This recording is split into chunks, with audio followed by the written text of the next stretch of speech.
Maísa L.A. ou LA. Olá, queridos amigos, bom dia. Acho fundamental a presença da Casa Espírita na internet, porém fico pensando sobre os custos em manter uma página bacana e atualizada no ar. Muitas casas não têm recursos e trabalhadores para manter as atividades básicas. Concordam? Como poderiam fazer para superar isto? E aí, Elaine? A fanpage você não precisa pagar. Então, o Facebook Já não precisa. E assim, acontece uma coisa tão maravilhosa no meio espírita, e eu acho que isso, na verdade, acontece em tudo, né, no universo. Quando a gente se propõe a alguma coisa, os recursos vêm, né? Então, aparecem os voluntários, Real que eu digo, hein? aparecem os recursos, né? Então, quando você está fazendo uma campanha, você fala, o dinheiro não vai dar e o dinheiro surge o dinheiro. Essa é a questão da abundância do universo que a gente sempre fala. Então, quando você se propõe a fazer um movimento desse, uma modificação desse na casa, se você ficar muito preocupado, quem vai manter, quem vai pôr o conteúdo, quem vai conferir, quem vai fazer, o negócio não sai, porque você fica no medo, né? A partir do momento que você idealiza, projeta, né, as coisas se realizam, as coisas se concretizam. E hoje, a gente fala com a cabeça de grandes centros, né? A gente, talvez nos interiores mais afastados, tem um pouco mais de dificuldades do que nós, né? Mas tem muitos frequentadores, trabalhadores que trabalham com tecnologia, né? Hoje a garotada de 14, 15 anos dominam essas tecnologias, então sempre vai ter aí, é só buscar realmente. Tem muita ferramenta gratuita, né? Muita ferramenta, precisa pagar, né? Muita ferramenta gratuita. É lógico que tem esses trabalhos mais elaborados. O Edson usou o exemplo do Amigos do Bem, que é um grupo teatral, Amigos né? da Luz. Desculpa, Amigos da Luz, perdão. É um grupo teatral, então você tem que ter um estúdio. Mais profissional. Aí sim um custo diferenciado, né? Então aí é uma outra situação. Mas é assim, você não pode, em hipótese alguma, ter medo, você não pode, aquilo que eu estava falando antes, você não pode ter receio de trazer as pessoas mais jovens, as pessoas que tenham conhecimento para perto de você e aproveitar essa oportunidade que elas estão te dando. Tem que arriscar sim, tem que fazer. Vou dar um exemplo aqui, o primeiro data show que nós colocamos no Manuel Bento deve ter uns 15 anos. Hoje nós temos 18 data shows. Nossa, tudo isso porque tem um em cada sala de aula, tem um no salão, tem um lá no salão de encontro das pessoas, né, que a gente chama lá onde tem a cantina e tal. Então, várias salas também de tratamento, até salas de tratamento tem data show, porque às vezes tem alguém que vem lá com uma palestra diferente, entendeu? Legal. Então, não pode ter medo, mas isso começou lá atrás.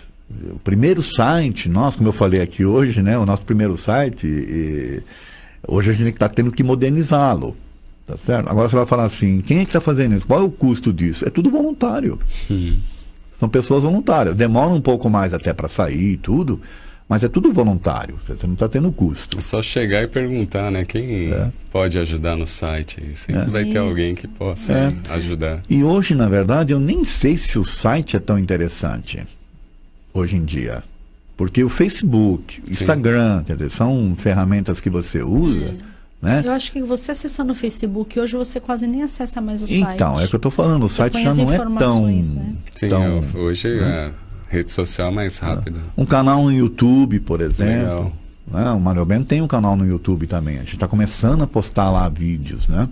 Isso está atraindo, despertando o interesse do público também, né? E é uma forma de divulgação da doutrina, né? O Edson, por que tem casa espírita que acaba não se atualizando? Mesmo formato de trabalho desde da sua fundação? Porque elas ainda estão presas à ideia do dirigente. Aquela pessoa, ela domina, né? Teoricamente é ela que recebe o mentor da casa, que é outra coisa errada, né? E ela domina o ambiente e tem que ser do jeito dela. Se não for do jeito dela, não vai para frente, né? Ele não abre, na verdade. Assim, muitas casas sofrem isso, tá, Cláudio? Muitas casas espíritas têm a dificuldade, inclusive, de fazer essa transição entre o modelo antigo, né, desse dirigente que que centraliza tudo, e a pessoal novo que está chegando, tá? Não é fácil esse tipo de transição, não. Principalmente se a pessoa que está à frente da casa há anos, ela não tiver essa abertura. Tá certo? O próprio Manuel Bento, que eu estou falando aqui, é uma casa de 75 anos de existência. Chão, hein? Não foi fácil, e não está sendo fácil essa transição. A gente precisa de muito tato, de muito carinho, de muita atenção, de muita, sabe, de muita boa vontade com as pessoas mais antigas, né?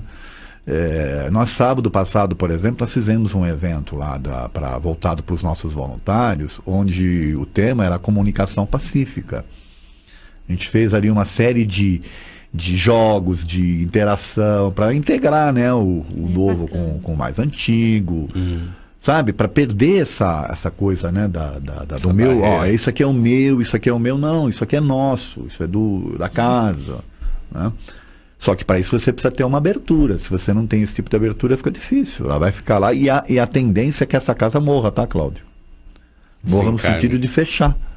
Porque morrendo o dirigente, como ele não permitiu a abertura, não tem quem dar sequência. Eu já vi casas espíritas, por exemplo, que ela tinha lá o médium principal, tinha o mentor, que era o responsável, né? Aí quando esse médium morreu, ficou uma dificuldade porque ninguém sabia em quem que o mentor agora estava baixando. Estou brincando aqui, né? Entendeu? Quer dizer, ficava naquela dúvida. Mas peraí, então a casa está dependendo do mentor? É isso? Aí o mentor se comunica através daquele médium que era o mais desprezado do grupo, né? Não acredito. E aí fala, não, é mistificação. A casa fechou. Fechou porque as pessoas não se entendiam mais. Então falta isso, né? Falta essa coisa de agregar, falta essa coisa de abrir também, né? Aqui em Guarulhos teve uma casa que fechou, porque era um dirigente também que desde a fundação, e ele acabou não gerando outras equipes ou renovando, e quando ele desencarnou, aí a casa foi junto com ele, né? Então, mas nem os familiares conseguiram manter depois. É o que eu estou falando. E aí você fala o seguinte, o que vai fazer uma pessoa dessa quando desencarna? Tem que pensar nisso também. Nós como espíritos, né, eu sempre penso nisso. Poxa, eu sou um espírito. Quer dizer que quando eu desencarnar, eu vou continuar tocando o Manuel Bento do outro lado, ou eu vou querer fazer outras coisas da minha vida? A gente tem que pensar nisso. Você não pode achar que, né, você é imprescindível nas coisas, que se não tiver você, as coisas não vão... Que é isso, senão... Quando tem esse tipo de pensamento, você se fecha para uma série de coisas e você não permite, né, a abertura para que as pessoas possam vir a agregar. E aí você perde uma tremenda oportunidade de progredir.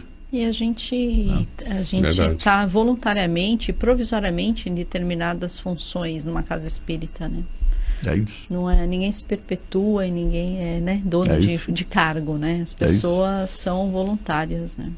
Daqui a pouquinho a gente vai acompanhar a vibração da Deise Mansano nesse especial Vibrando pelo Movimento Espírita, que começou o segundo dia com o Nando Garcia, está prosseguindo aqui com o Manhã Boa Nova, e durante todo o dia vários comunicadores, vários convidados estarão falando aí sobre diversos temas que são correlacionados à qualidade do trabalho espírita e como a gente pode fortalecer cada vez mais este movimento, né? Hoje a gente teve aqui a Júlia Neso da USE, o Eduardo Miyashiro da Aliança Espírita Evangélica, a Ercília Zilli, né, representando a ABRAP, e cada um dando a sua posição a respeito do que as entidades, né, que são consideradas as organizadoras do movimento espírita, podem fazer de melhor para que esse movimento se fortaleça cada vez mais, né? Aqui em São Paulo a gente está tendo um trabalho bacana e inédito, que é a conversa entre essas entidades, né? Então a FESP, que mudou de direção, está conversando mais com a USE, então estão deixando um pouco aí as barreiras que existiam no passado em virtude do ego, né, dos dirigentes de várias instituições, e parece que agora a coisa vai fluir com mais tranquilidade, com mais educação, né, com mais ética dentro do próprio movimento espírita. Esperamos que isso progrida cada vez mais. Essa é a lei do progresso, né? Essa é a lei do progresso. Então, como nós não somos Highlander, né, que vamos viver eternamente, né, encarnado aqui, que acontece? Essas pessoas vão desencarnando e vão abrindo espaço para espíritos que vêm com uma outra mentalidade e vai mudando a situação. Isso acontece em todo o planeta, né? Isso acontece o tempo todo. É bem dentro desse contexto que a gente está falando. E o Livro dos Espíritos fala exatamente isso. O espiritismo vai evoluir, só que assim, a natureza não dá saltos, né? Devagar, né? Kardec ainda fala lá, acho que a questão 798, 3 gerações, né? Então... Eu não sei se a natureza não dá saltos ou são os humanos que não dão saltos. É o segundo dia deste especial. Hoje nós estamos falando sobre pensamento espírita e a atualidade que o movimento espírita pode utilizar de moderno, de novo, para divulgar cada vez mais a doutrina espírita e principalmente o que a Casa Espírita pode fazer sobre isto. Participações aqui pelo facebook.com/TV Mundo Maior. A Elaine Stroder, o Espiritismo tem que voltar às origens, com tecnologia e modernidade. Bom dia, ela está na Vila Carrão, em São Paulo. Rejane Araújo diz que os dirigentes, viu, Edson, nem sempre são antigos. Há novos também com mentalidade antiga. E ela diz que tem que incentivar a evangelização infantil, porque eles que serão o alicerce da Casa Espírita. É verdade. Shirley Almeida Ferreira, há muitas casas que passam a mensagem de que espírita tem que ser taciturno, obscuro, não se pode rir, brincar, isso acaba afastando as pessoas, não concordo com isso. Ela está na Vila Formosa, beijos a vocês. Rosemary Salles está com a gente. Sônia Maria diz que o mais importante é o trabalho, dar com a mão esquerda o que a direita não possa ver. A Shirley também fala que na casa que ela frequenta, quando é um palestrante, o centro fica lotado. Quando não é ele, o número de pessoas cai muito. Aí ela brinca que esse palestrante tem até fã-clube. Ela acha isso um horror, mas as pessoas são assim, infelizmente. Aí ela diz, não é ele, o palestrante, que é responsável por isso. São as pessoas que não têm a noção real do que seja o espiritismo. Rosária Pacheco, todas as épocas, teve e tem a sua importância na comunicação e na divulgação. Teve problemas de interpretação, assim como tem até hoje com toda a tecnologia. Os erros são sempre humanos. O espiritismo é progressivo. Márcia da Silva, na casa que frequento, tem muita desunião. É só o dirigente que sabe tudo. Tem muita casa assim também, né? Fábio Fulas, bom dia, que energia, essas vibrações, gratidão. Bom dia, Edson, tenho acompanhado algumas palestras sua pelo YouTube, parabéns pelas explanações dos temas e vídeos, gratidão. Também a TV Mundo Maior e o programa Manhã Boa Nova e outros da programação.